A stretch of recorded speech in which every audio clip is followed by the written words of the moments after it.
전 학생들을 가르치면서 시간 날 때마다 조금씩 작업하는 교수 건축가인 것 같아요. 지금은 현직은 경희대 교수로 있으면서 제자들하고 같이 우리가 생각했던 것들, 삶이라는 것들을 담기한 집들을 만들어가고 있는 건축가인 것 같아요.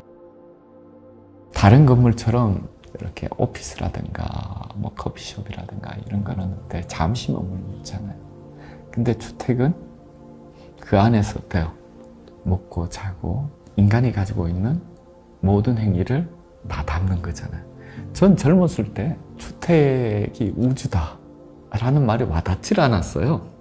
그런 말을 많이 하잖아요. 근데 요즘 와서 하다 보니까 이래서 주택이 삶의 전체를 담아야 되고, 그래서 작은 집 하나가 우주구나, 이게 요즘 몸으로 와닿아요. 그게 아마 한 몇십 년을 해서 경험이 축적이 돼서 그걸 느끼는 것 같아요. 전 집을 짓건 건물을 짓건 항상 그 집 자체가 중요하다고 보질 않아요. 그거보다는 그 전체 동네가 어떻게 어우러질 건가, 그게 더 중요하다고 생각해요. 우리가 집은 가는 과정, 또 집의 한 부분이라 생각해요. 그리고 집 앞에 어떤 꽃을 심는다든가 동네 분위기를 만들어 놓으면 혜택을 제일 많이 보는 사람 누구예요? 거기 사는 사람들이겠죠. 그래서 어떤 사는 사람들에게 어떤 표정, 들락거리면서 느껴지는 것, 그리고 동네에서 이렇게 왔다 갔다 하면서 계절을 느낄 수 있게, 그런 것들을 하기 위해서 우리는 지금까지 생각한 건 담장을 치고 내 거를 챙기는데, 그럼 그 동네가 어떻게 골목이 좁아지고 힘들어지잖아요. 풍경부터 답답해지고. 우리가 이 시대에 굉장히 많이 느끼고 있는 것들이죠.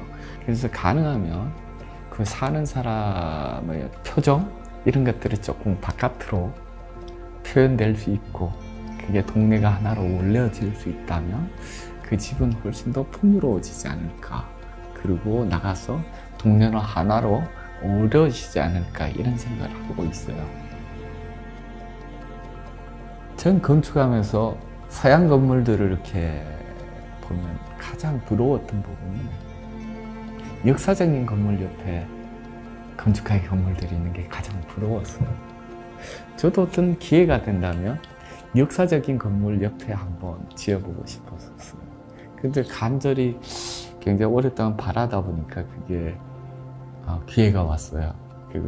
그래서 이 도천난락집인데, 원래 도천난락집은 건축주는 도천 도상궁 선생님이 거기서 1930년대부터 거기서 머물던 곳이에요. 그리고 돌아가시고 나서 그 아드님이 사셨고, 지금 또 이제 아드님과 그 손자인 저희 고등학교 친구가 살고 있고, 그 딸이 살고 있어요.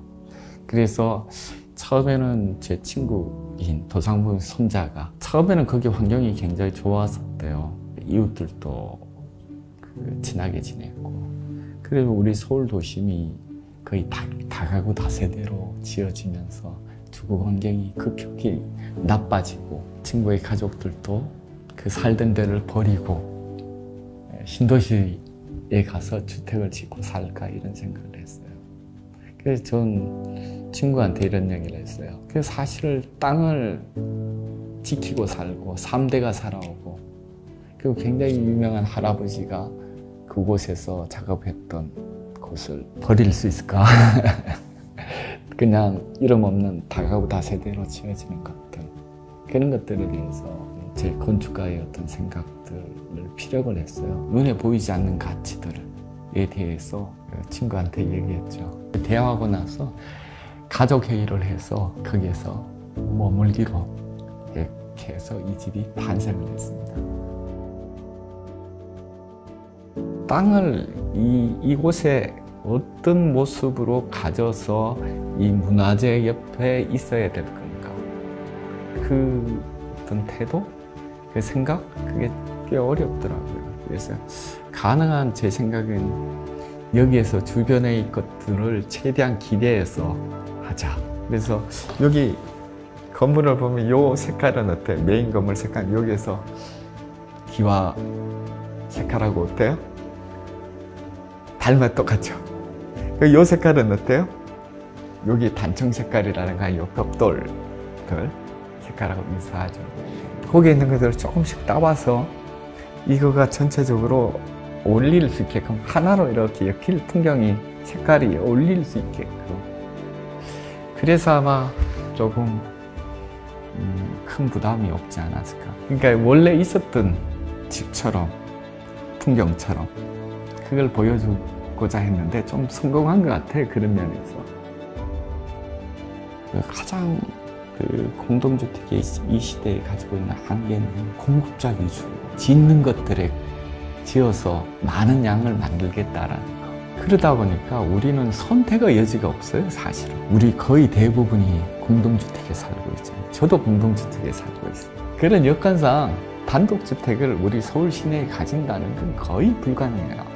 그럼 결국은 공동주택을 다양하게 만들어줘야 될 것 같아요. 그런 어떤 다양성을 좀 가졌으면 좋겠고. 우리는 아파트를 보면 거의 주상복합처럼 발코니가 다 사라졌잖아요. 그 과거에 발코니가 있었는데 사라진 이유는 우리가 아파트가 서양에서 들어오다 보니까 실내 공간 위주로 쓰는 것들이죠. 그러니까 서양은 신발을 신고 다니잖아요. 그러니까 발코니 나가기 쉽죠. 우리는 어때요? 신발을 벗고 발코니 안 나가는 거죠. 그러니까 그런 부분들에 대해서 우리 삶에서 디테일하게 들여다보면 분명히 우리는 어떤 외부 공간의 그런 발코니 같은 걸 통해서, 마당 같은 걸 통해서 실내로 들어가는 그런 과정적 공간들이 만들어진다면 그 외부 공간을 굉장히 잘 쓰지 않을까. 그래서 가장 이상적으로 생각하는 건 저는 단독주택과 같은 아파트, 최소한의 마당을 가진 그런 아파트, 숨을 쉴 수 있는 아파트. 지금은 그 발코니 확장형해서 거의 꽁꽁 막아놨어요.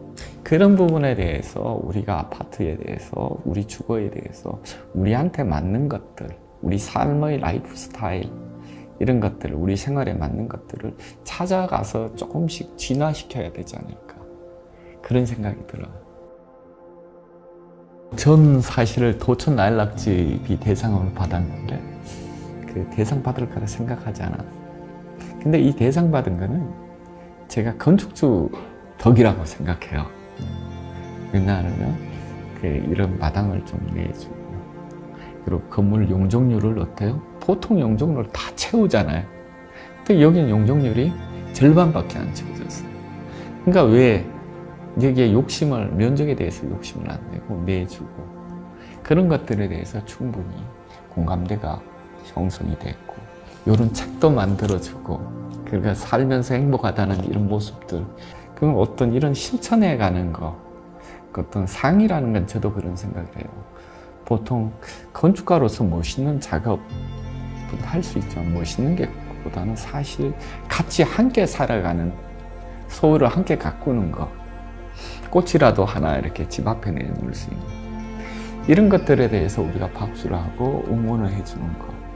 서울시상이 어떤 색깔이 선명할 것 같아요. 우리 서울을 어떻게 가꿔야 우리가 행복해 할 수 있는지, 건축의 공공성은 어떤 건가, 이런 것들을 실천하는 사람들에게 이 상을 주지 않을까.